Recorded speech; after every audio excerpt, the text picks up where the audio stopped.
Hi everyone, a very quick episode of Fantasy Rugby this week as we look back on last week's Champions Cup and Super Rugby action and look ahead to the Champions Cup quarterfinals and round 9 of Super Rugby this week. And we'll also have a quick word on the Women's Six Nations round 3. So let's get into it.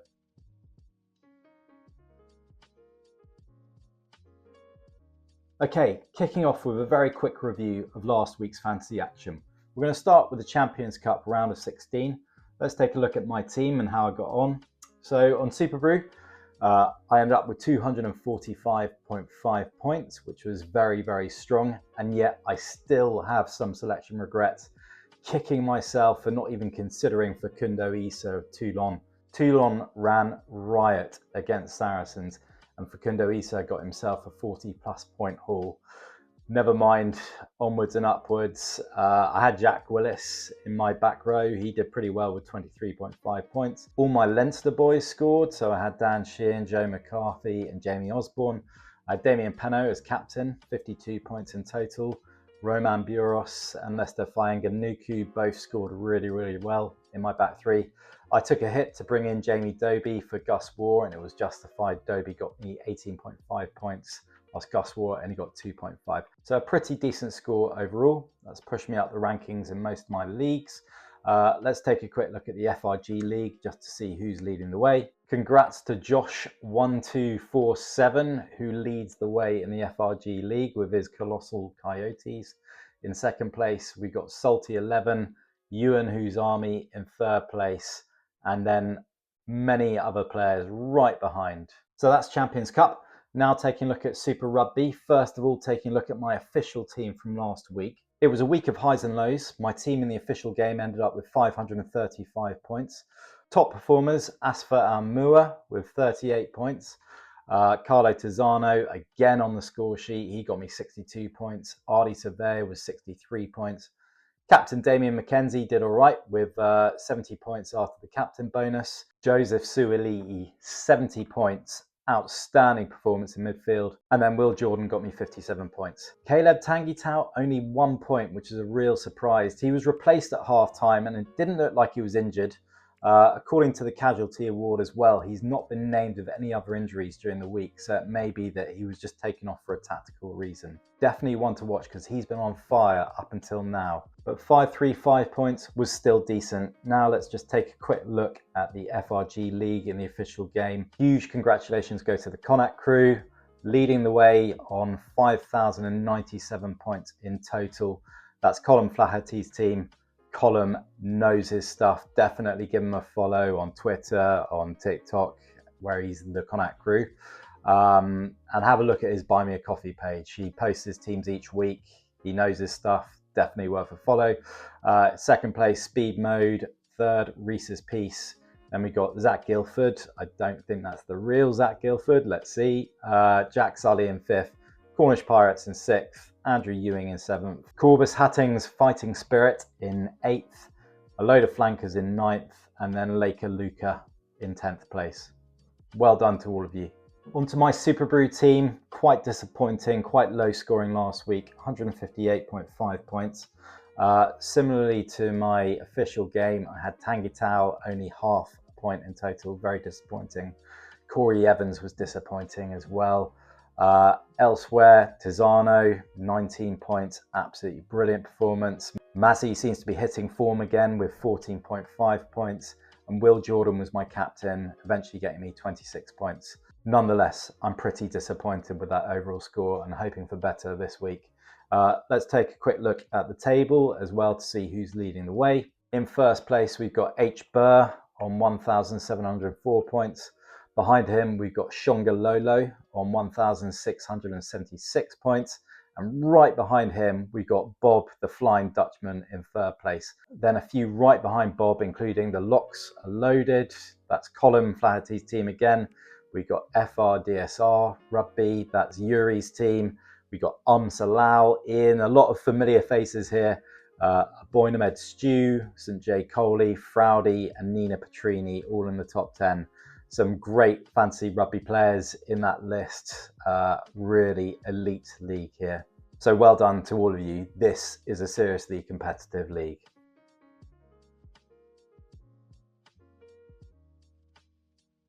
Okay, on to this week, and we have Super Rugby and the quarterfinals of the Champions Cup. So a bit of a caveat, these are being put out before the teams are announced as I'm away with work this week. So make sure you double check your lineups before selecting the teams. Kicking off this week with Super Rugby. We're now at the halfway point of the regular season. 8 rounds down, another 8 to go, and then we head into the knockout stage. It's been an interesting season with the official game and its first season of going live. There's a lot to like, but there's a lot that needs tweaking. I think the pricing really needs sorting out. We really need price increases and decreases in the game.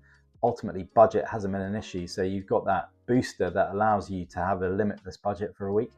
I don't think I'm actually going to use it at any stage. I haven't had a week yet where I've got anywhere near my budget, so I just don't think I'm going to need to use that booster chip. I think there's a lot that they can do to improve the game, and I'd like to hear what you guys think as well. So if you've got any suggestions to improve the official game, let me know in the comments. In terms of matches for round 9, so we've only got one team on a bye this week. That's the Force, so no Tizano for you to select this week. But the games I've got my eye on in particular include the Blues versus Moana. Maybe Lightning is going to strike twice, and Moana will travel to New Zealand to defeat one of the New Zealand big guns like they did to the Crusaders 2 weeks ago, but I'm still backing the Blues to win.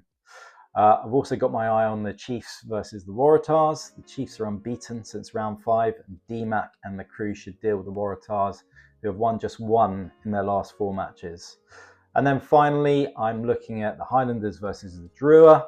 I'm expecting the Highlanders to bounce back from last week's defeat and comfortably deal with the Drua in a game that should see plenty of attacking points for both sides. For the 5 players that I've got my eye on this week, I'm going to start with none other than Ardie Surveyor. No matter the opposition he's been delivering this season, he's the second highest scoring back row in Super Brew behind only Carlo Tizano. He's getting tries, he's carrying hard, he's getting breakdown steals. He's a classic set it and forget it option. Then I've got Mark Talea. For me, it's a case of now or never for Talea. He's had a very disappointing season by his standards, so he really needs to step up this week. The match is perfect for him. Let's see how he goes. Then I've got Jonah Nareki. I'm not sure what's going on with Caleb Tanguy-Tau. It looks like it was a tactical decision to take him off at halftime in round 8. If he's playing, I'll bring him in. His form from the previous rounds is too much to ignore, but if he isn't, then Jonah Nareki is the man. He's got 2 tries in 2 games, he's in hot form, and he will be ready to deliver against the Drua. Next up, DMAC, another week and another Damien McKenzie selection. He's got a great fixture this week, and he'll stack up the fantasy points as usual. And then finally, Hoskins Tutu, so another Blues player who hasn't been on song so far this season, but this could be the game that he gets back into the swing of things. And so Tutu versus Ardie will be one hell of a back row matchup. On to the Champions Cup, into the quarterfinals, and this week the rules on Super Brew change. The players per team limit has increased to 6 per team from the previous 3 per team, and the free transfers has increased from 6 to 8, which should make life easier for most players. There are some huge games lined up for the quarterfinals. So looking at games, we've got Leinster versus Glasgow. I can't see anything but another dominant Leinster home performance. And now that you can have 6 players per team, it's time to load up. And then we got Northampton, the Cast. I think that Saints got a great quarterfinal draw here, and they have the ability to get a convincing win over the tournament outsiders. Then we got Bordeaux v Munster. Bordeaux at home are a huge obstacle and could be a step too far for Munster, despite their impressive away win at La Rochelle last week. For Bordeaux, Louis Bielbiarri was rested last week, so there's a very good chance that he'll be back this week. So I am going to be filling up with Bordeaux players. Then Toulon versus Toulouse brings the quarters to a finale, and it should be a massive game. I can see Toulouse edging it despite being away from home, but either way, it's going to be a huge, huge game. My big 5-player shortlist this week kicks off with Henry Pollock. He continues to get better and better. He was in the tries again against Claremont. You can see him causing more chaos at home to Cast. Then we've got James Lowe. He was back in the tries against Quins after a disappointing Six Nations. If we see another dominant Leinster performance, then he's certainly going to be in the thick of it. Then Dan Sheehan, another top performance in the round of 16 and another try for Sheehan. He's just so reliable, you've got to pick him at hooker. Jack Willis, if Toulouse are going to defeat Toulon on the road, then Willis will be deep in the action again. A try in the round of 16 and another huge volume of carries. Willis is an absolute must. And then finally, Thomas Ramos. Ramos's boot will be more important than ever in the quarterfinals, and his threat with ball in hand makes him a double threat that will make him a crucial fantasy pick this week. Okay, finally, a quick word on the Women's Six Nations. I'll be putting out a full round 3 picks video on Friday, but I just want to take a quick look at the fixtures that I've got my eye on this weekend. First up, we have France v Wales. France are on 2 wins. Wales are yet to get off the mark, so I can see this only going one way.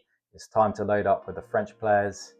Then Ireland host the Red Roses, and while Ireland have impressed, I still can't see anything but a comfortable England win. As always, you'll need to make sure you max out your England contingent. Then finally, Scotland host Italy. Italy were very disappointing in round 2, while Scotland looked lethal at home, especially against Wales in round 1. I can see Scotland's flying backs absolutely running riot and putting in a dominant win in round 3. That's it for now. As always, you can find more information over at fantasyrugbygeek.com. My round 9 picks for Super Rugby will be going live on Wednesday morning, and then my round 3 Women's Six Nations and my Champions Cup picks will be going live on Friday afternoon. If you haven't already, please hit that subscribe button so you don't miss the next episode of This Week in Fantasy Rugby. But that's it. Make sure you get your teams in for this week's games, and good luck.